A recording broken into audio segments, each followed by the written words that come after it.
ये है CBN की प्रस्तुति और आप देख रहे हैं एक नई जिंदगी।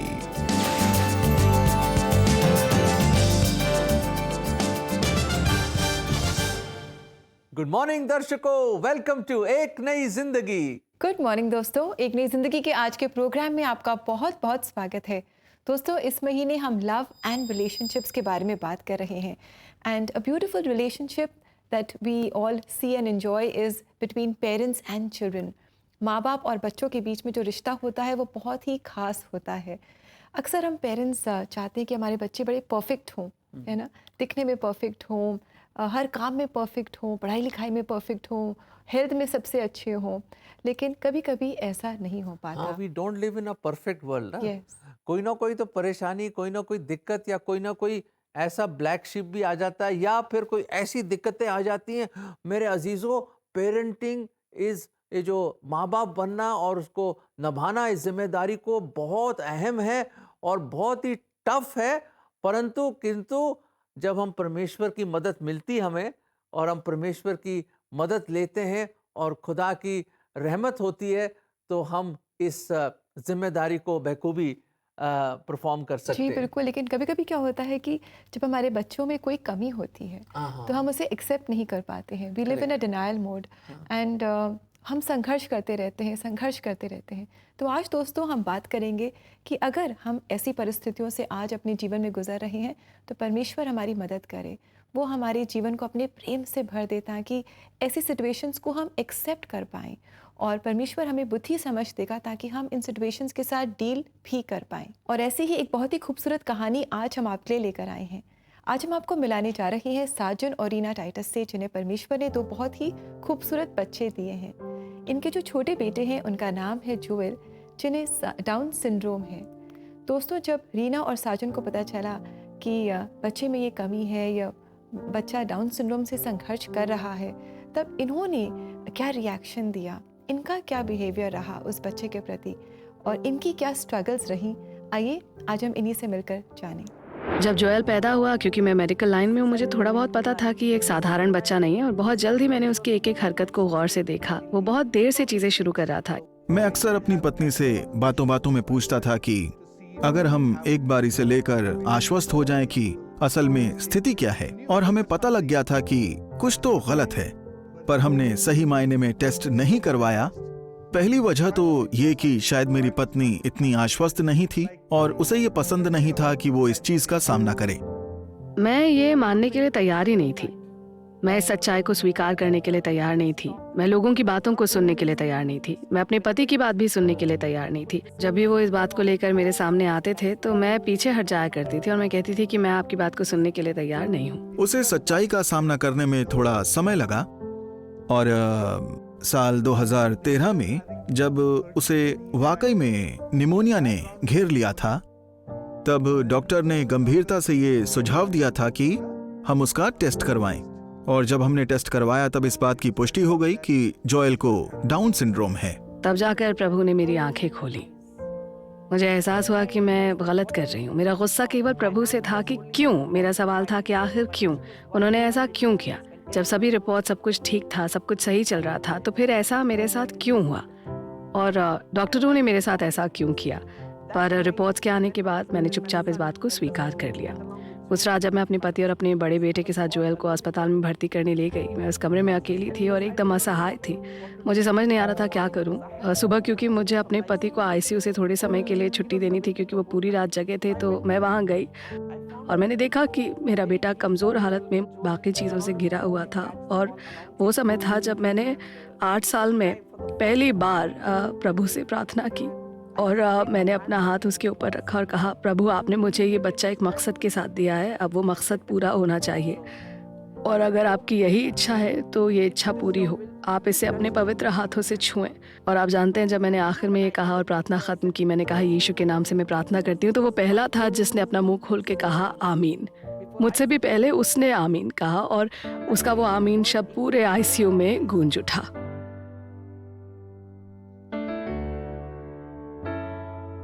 जोएल ने मुझे प्रभु पर आश्रित रहना सिखाया, चाहे जैसी भी परिस्थितियां हों, चाहे जैसे भी हालात हों। जोएल के जरिए मैंने प्रार्थना करने का सही तरीका सीखा।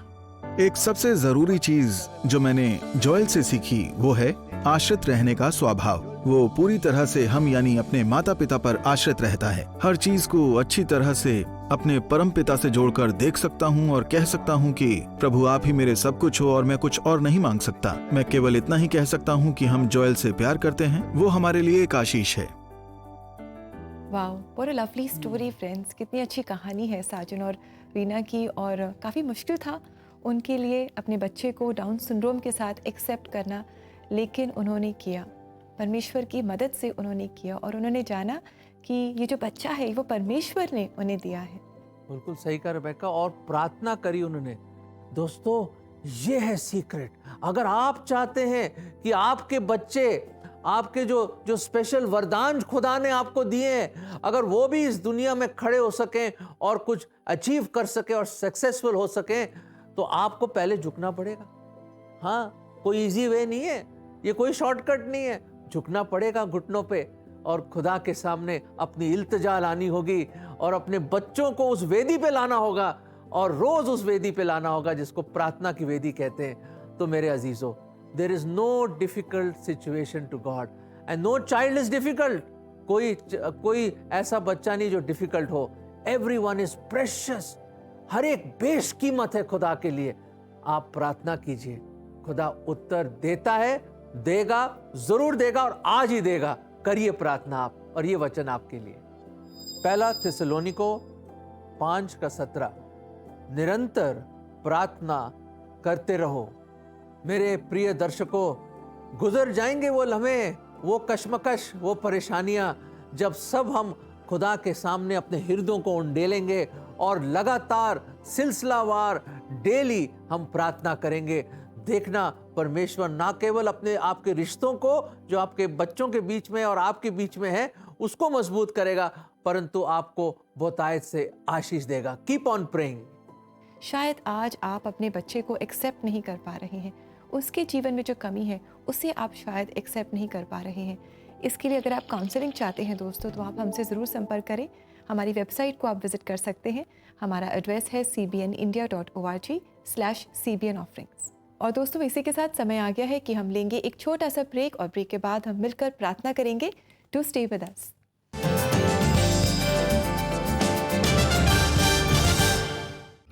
To book your counseling session now, follow these 3 easy steps. Step 1, go to cbnindia.org. Step 2, click on CBN offerings. And step 3, scroll up to book your counseling sessions.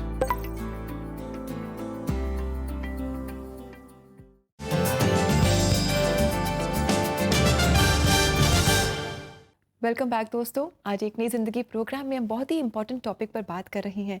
हम परमेश्वर से मदद पा रहे हैं ताकि अगर हमारे बच्चों में कोई कमी है, शायद वो मानसिक कमी है, शायद शारीरिक कमी है, शायद वो स्टबर्न या रिबेलियस हो गए हैं, तो हम अपने बच्चों को एक्सेप्ट करें, उन्हें परमेश्वर का प्रेम दिखाएं और परमेश्वर की मदद से उन कमियों को हम दूर करें। बिल्कुल सही।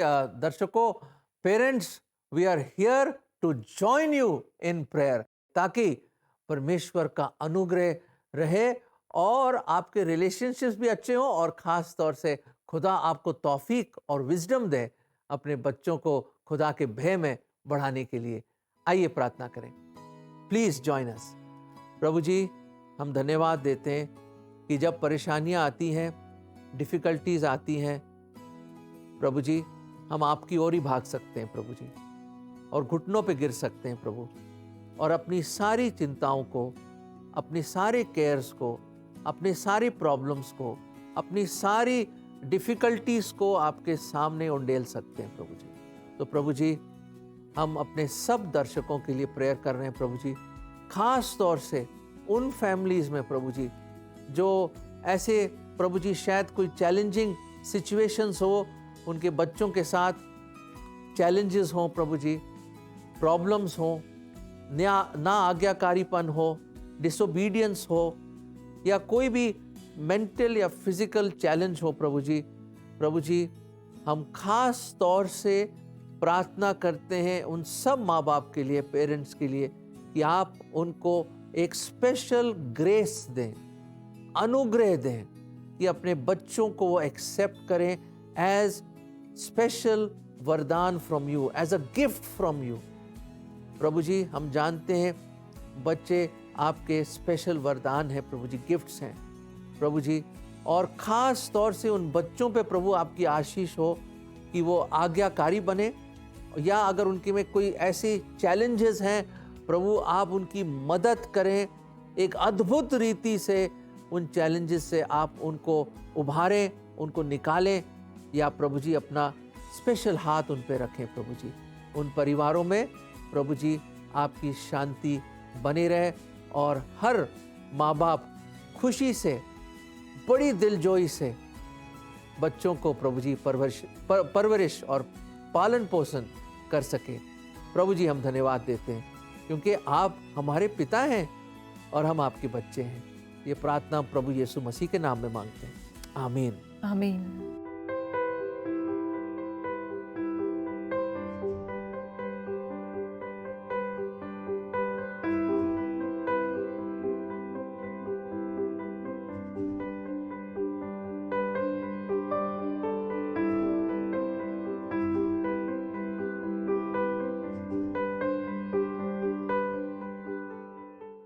दर्शकों, हर परेशानी में, हर मुसीबत में, हर जिंदगी के जद्दोजहद में उसका अनुग्रह, खुदा का अनुग्रह हमारे लिए कामिल है, काफ़ी है, और उसी के अनुग्रह की बदौलत हम जिंदगी का हर दिन काटते हैं। जी बिल्कुल दोस्तों, और अब समय है एक खास पेशकश का। जैसे कि आप जानते हैं कि इस हफ्ते हम विज़िट कर रहे हैं उन चर्चेस को जो सेंट थॉमस ने इस्टेब्लिश किए थे जब वो भारत में आए थे, साउथ इंडिया केरला में जब वो आए थे। और आज हम चलेंगे दो खास चर्चेस की सैर पर जो है कोकामंगलम और परवूर। इन चर्चेस के बारे में हम कुछ इंटरेस्टिंग फैक्ट्स जानेंगे। पालयूर के लोगों की आध्यात्मिक अपेक्षा को पूरी करने के बाद प्रेरित थोमा परवूर की समुद्र तट की ओर निकल पड़े, किंतु इस बार वे बुद्धिजीवी समाज की आवश्यकता को पूरी करने पहुंचे। चरणी में जन्मे मसीह यीशु के दृष्टांत और शिक्षा परवूर के ज्ञानियों को राजी कर बैठे कि वे मसीह को अपनी जिंदगी में ग्रहण करें।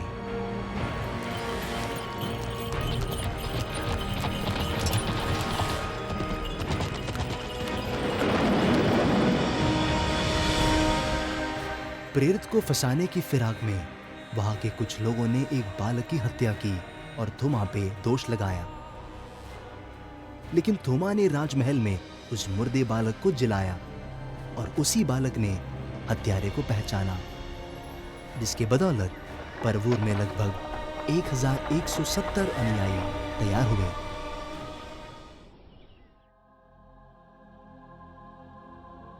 It was a strange coincidence that when the apostle came, it was a festival season. So there was a very huge assemblage over this courtyard, and he began to gospel in front of these devotees. And 1,770 devotees at a stretch in a spree got baptized on that very day. Now we have come to the baptismal pond, where 50,000 people every year throng over here for mass baptism on July 3rd, which is the martyrdom day of St. Thomas. This is one of the biggest and the tallest church established by St. Thomas. The construction of this church is considered as a Gothic marvel because there is no center support. Only the supporting pillars are made of solid rock, and we can see the Persian culture and art specifically demonstrated in the construction of the church. विभिन्न प्रामाणिक ऐतिहासिकता के साथ इस गिरजाघर को इतिहास के पन्नों में अस्मरणीय रखता है। परवूर से प्रस्थान करने के बाद प्रेरित थोमा 52 एडी में कोकमंगलम पहुंचे। वेम्बनाड झील के पश्चिम की ओर आलपुड़ा और तन्नीरमुख के बीच आता है ये छोटा सा गांव जिसका नाम है कोकमंगलम। थोमा ने वहां के लोगों को यीशु मसीह के माध्यम से मोक्ष का रास्ता दृष्टांतों के जरिए बताया, जिसके बदौलत कर्म, ज्ञान और मोक्ष मार्ग के द्वारा मुक्ति खोजने वाले अनुयायियों को इन बातों ने बहुत प्रभावित किया और उन्होंने मसीह विश्वास का आलिंगन किया। इस कारण प्रेरित ने वहां के नंबूदरियों की प्रार्थना के लिए एक क्रूस की स्थापना की, लेकिन स्थानीय धार्मिक नेता इस कारण काफी क्रोधित हुए और उन्होंने उस क्रूस को नील समेत वेम्बनाड झील में फेंक दिया। रंबान पाठ नामक प्राचीन ईसाई ग्रंथ के अनुसार एक बार घास काटते समय महिला के हाथ से हंसिया जाकर उस क्रूस पर लगा, जिससे क्रूस से लहू बहने लगा और लोग इस घटना से बहुत चकित हुए। थोमा लगभग 1 साल कोकमंगलम में रहे और अपने सेवकाई के दौरान लगभग 1600 अनुयायी बपतिस्मा लेकर उनके साथ मसीह विश्वास में जुड़ गए। St. Thomas Church, Kokamangalam, is one of the 7 churches or communities founded by St. Thomas, the Apostle of Jesus, in AD 52. Several statues of St. Thomas can be found in the church compound, the way Thomas had been preaching the gospel, baptizing people, working miracles, etc. We also can see a beautiful granite cross. The processions usually go around the cross during the feast of St. Thomas celebrated here. इतिहासकार कुरपमविट्टिल गोपाल पिल्ला ने अपनी पुस्तक केरला महाचरित्रम में ये आलेख दिया है कि विल्लरिवट्टम राज्य में कोकमंगलम प्राचीन केरल में एकमात्र ईसाई राज्य था। कितना अच्छा है दर्शकों, लगभग 2000 साल पहले जो चीज़ शुरू हुई थी आज भी शुरू है, और किस तरह हम प्रभु का धन्यवाद देते हैं कि अपोस्टल टॉमस हमारे कंट्री में आए और सुसमाचार को लेकर आए। जी, और बहुत सारे लोग हैं जिन्होंने सुसमाचार को सुना, इसे रिसीव किया अपने जीवन में और प्रभु यीशु मसीह को अपने जीवन में उन्होंने जाना। दोस्तों, इसी के साथ समय आ गया है कि हम लेंगे एक छोटा सा ब्रेक, और ब्रेक के बाद दोस्तों हम चलेंगे फर्स्ट चर्च रतलाम चर्च की सैर पर, और इस चर्च के बारे में बहुत सारी इंटरेस्टिंग इन्फॉर्मेशन हम पाएंगे। So stay with us, will come back soon.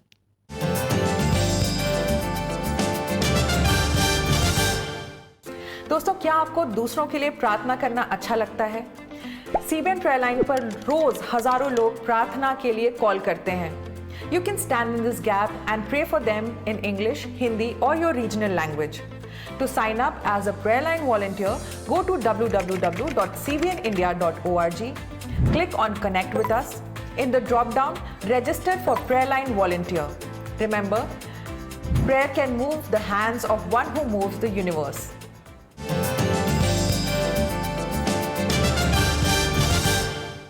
Welcome back दोस्तों। जैसे आज हम इस प्रोग्राम में बात कर रहे हैं कि कैसे हमें बच्चों की परवरिश करनी चाहिए, अगर परेशानियां भी हैं, चैलेंजेस भी हैं, पर किस तरह हमें उनको एक्सेप्ट करना है और परमेश्वर की मदद से ये हम कर सकते हैं। जी बिल्कुल, हमें ऐसा करना है। और दोस्तों, पिछले पूरे हफ्ते हमने फर्स्ट चर्च रतलाम की कॉयर के गीतों को एंजॉय किया। कल और आज भी हमने इनके गीतों को सुना और इनसे आशीष पाई, और अब समय है कि हम इस चर्च की सैर पर चलें। तो आइए हम मिलकर चलते हैं रतलाम और पाते हैं इस चर्च के बारे में कुछ इंटरेस्टिंग फैक्ट्स।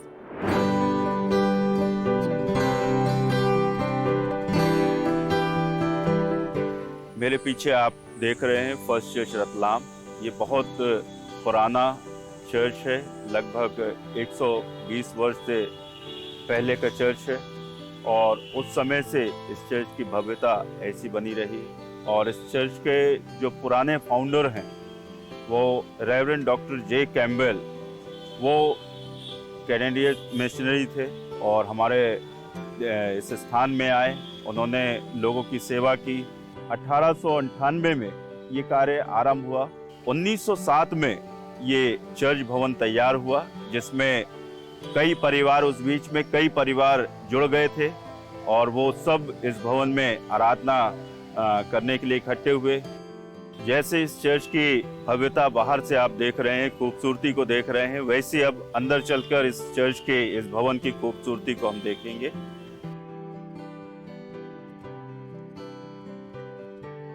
इसमें जो रेनोवेशन किया गया है, थोड़ा बहुत आप इसे देख सकते हैं कि सुंदर रीति से, बिना किसी चीज़ को छेड़छाड़ किए बड़ी अच्छी रीति से इसका रेनोवेशन किया गया है ताकि इसकी जो पुरानी शोभा है, भव्यता है, वो बनी रहे और लोग इसमें उस भव्यता को देखकर उस पुराने समय को भी स्मरण रखें। ऑल्टर में थोड़ा सा हल्का सा चेंजेस लाया गया है क्योंकि वो पुराना था और उसमें उसको भी छेड़ा नहीं गया है, उसी पुराने शेप में ही उसको रखा गया है। जब ये बात आई चर्च के रेनोवेशन की तो सारे जो कलीसिया के लोग थे मिलकर अपनी सहमति दी कि इस चर्च को और सुंदर बनाया जाए और उनके प्रयास से, उनके सहयोग से, उनके डोनेशन से ये चर्च बड़ी सुंदर रीति से बन सका है और उन सब के लिए मैं परमेश्वर को धन्यवाद देता हूँ, कलीसिया के एक एक परिवारों के लिए जिन्होंने सहर्ष अपने प्रेम को इस भवन को बनाने में प्रकट किया है।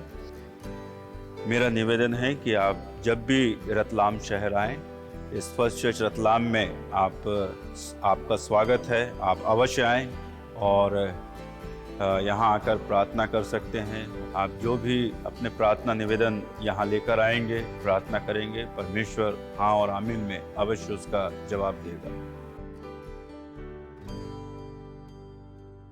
सो वंडरफुल, बहुत अच्छा लगा रतलाम जाकर और फर्स्ट चर्च की कलीसिया को देखकर।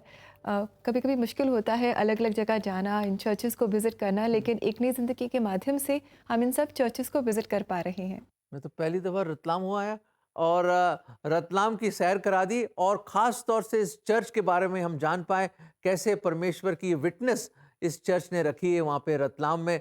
और अब मिलते हैं इनके पासबान सैमसन दास जी से और देखते हैं इनके बारे में, इनके जीवन में परमेश्वर ने क्या क्या कार्य करे।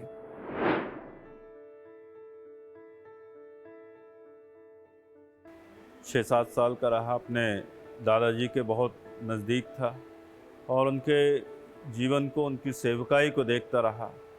और स्कूल की पढ़ाई ख़त्म करने के बाद मैं कॉलेज की पढ़ाई शुरू किया और उस समय मैं वही सोचता रहा, थोड़ा सा मेरा मन में बदलाव आया कि मैं किसकी सेवा करूं, या जिस प्रकार मेरे दादा सेवकाई कर रहे हैं उस चीज़ को चुनूं, या मेरे पिता के समान जो रेलवे में एक अच्छे पोस्ट में नौकरी कर रहे हैं उनकी बातों को सुनूं, या उनके समान मैं रेलवे में काम करूं। तो ये मेरे सामने चुनौती आई थी और चुनौती में मैंने अपनी बातों को परमेश्वर के सम्मुख रखा था। जब उस रात में परमेश्वर से मैं प्रार्थना कर रहा था तो परमेश्वर ने एक वचन की अगुवाई दी। यहोशू 1 अध्याय उसके 9वें पद में, जहाँ परमेश्वर यहोशू से कहता है कि दृढ़ हो जा, हियाव बांध, तेरा मन कच्चा ना हो, जहाँ जहाँ तू जाएगा मैं तेरे साथ रहूँगा। और इसलिए उस वचन पर मैं चिंतन करता रहा और तब मैंने ये निर्णय लिया कि मैं परमेश्वर की सेवा करूँगा। इलाहाबाद बाइबल सेमिनरी गया और वहाँ BTH और BD मैंने किया और तब उसके बाद मैं वहाँ से सेमिनरी से ग्रेजुएशन कंप्लीट करके मैं आया। मेरी सेवकाई अभी तक कंटिन्यू है। लगभग 22 वर्ष से मैं परमेश्वर की सेवा कर रहा हूँ। परमेश्वर ने मुझे इन 22 साल के इस सेवकाई में बहुत से कलीसियाओं में परमेश्वर ने मुझे इस्तेमाल किया और अभी वर्तमान में लगभग 10 वर्ष से मैं फर्स्ट चर्च रतलाम की कलीसिया का प्रेस्बिटर इंचार्ज हूँ और यहाँ मैं सेवकाई कर रहा हूँ। और इन 10 वर्षों में बच्चों को, जवानों को प्रोत्साहित करने का परमेश्वर ने मौका दिया और बुजुर्गों के अनुभव को पाने का मौका दिया परमेश्वर ने। और परमेश्वर मुझे इस्तेमाल कर रहा है। जो क्वायर के लिए मैं परमेश्वर को धन्यवाद देता हूँ कि बड़े सुंदर रीति से क्वायर का संचालन और मसीह की महिमा के लिए गीतों को गाना और बड़े कठिन परिश्रम के साथ तैयारी करना, ये परमेश्वर से मेरा वायदा है जीवन भर का। जैसे पौलुस कहता है कि जीना मसीह और मर जाना लाभ। जीवन के अंतिम तक मैं परमेश्वर की सेवा करता रहूंगा। मैं परमेश्वर को धन्यवाद देता हूँ। Reverend Samson Das, thank you so much for sharing your life with us. आपने अपनी कहानी, सच्ची कहानी जीवन की हमारे साथ शेयर की, हमें बहुत आशीष मिली और परमेश्वर करे कि आपके जीवन को भी बहुत वो आशीषित करे, आपकी सेवकाई को आशीषित करे। God bless you dear pastor. तो चलते चलते दर्शकों, समय तो खत्म हो गया एपिसोड का, पर भूलिए मत जो साजन और उनकी वाइफ रीना के साथ क्या हुआ, कैसे उन्होंने एक्सेप्ट किया अपने बच्चे को और कैसे परमेश्वर ने उनकी मदद करी उस बच्चे की परवरिश में, और खुदा ने बहुत आयत से आशीष दी उनको। स्ट्रगल था, पर स्ट्रगल ब्लेसिंग में बदल गया उनकी लाइफ में। और हमने ये भी देखा किस तरह हमें भी घुटनों पे जाकर परमेश्वर के सामने अपने बच्चों को लाना है और उनके लिए दुआएं करनी है। तो खुदा हमारी मदद करे। May the Lord help us all to not to give up on any child. किसी बच्चे पे गिव अप ना करें और प्रार्थना में लॉलीन रहें लगातार, और देखें परमेश्वर कितने बड़े बड़े आश्चर्य काम आपके जीवन में और खास तौर से आपके बच्चों की लाइफ में करेगा। और अब हम सुनने जा रहे हैं फर्स्ट चर्च रतलाम की कोयर द्वारा गाया गया ये खूबसूरत गीत, हम दीप मसीहा से दीपक को जला लेंगे। इस गीत से आप सब आशीष पाएं। So until tomorrow, God bless you. Namaskar. God bless you.